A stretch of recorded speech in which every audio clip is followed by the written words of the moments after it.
Nakakita ka na ba ng mga peking pagkataong umaaligid sa'yo?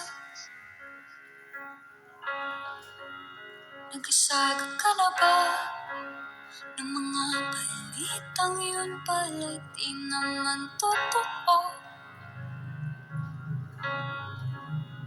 Pindot doon, pindot dito, komento agad, di naman alam buong kwento mo.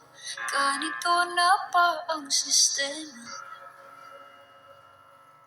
Kaibigan pa ba ang mundong tinatamasa?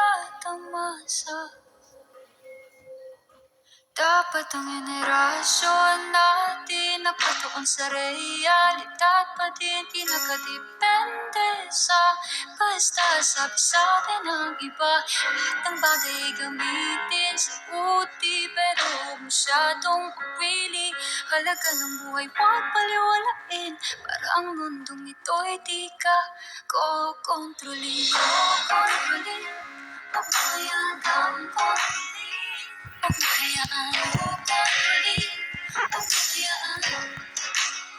Nakakabahala man ang paligid na ginagalawan, di dapat tumipende sa mga material na bagay lang. Isip muna bago magdesisyon, para tama ang solusyon. Nang hindi nagsisi at tumiyak sa bandang huli, kasi pindot doon, pindot dito, komento agad, di naman alam buong kwento mo. Ganito na ba ang sistema? Ganito na ba ang sistema? Kaibigan pa ba ang mundong tinatamasa? Dapat ang henerasyon natin nakatuon sa realidad, pati hindi nakadepende sa basta sabi-sabi ng iba. Lahat ng bagay gamitin sa buti, pero huwag masyadong pumili.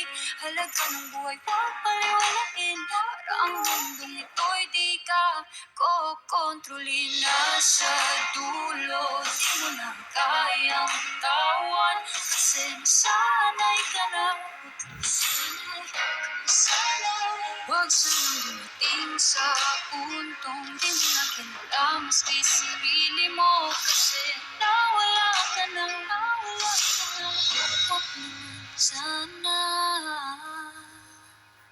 Dapat ang henerasyon natin nakatuon sa realidad, pati hindi nakadepende sa basta sabi-sabi ng iba. Lahat ng bagay gamitin sa buti, pero huwag masyadong mawili.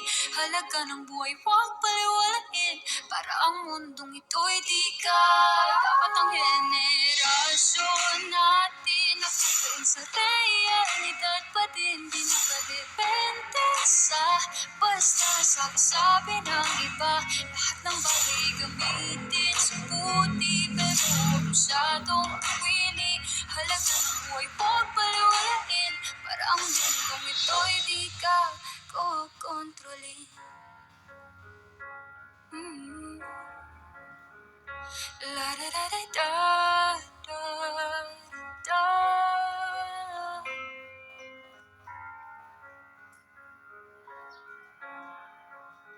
Kaya mag-ingat ka sa mga peking pagkataong umaaligid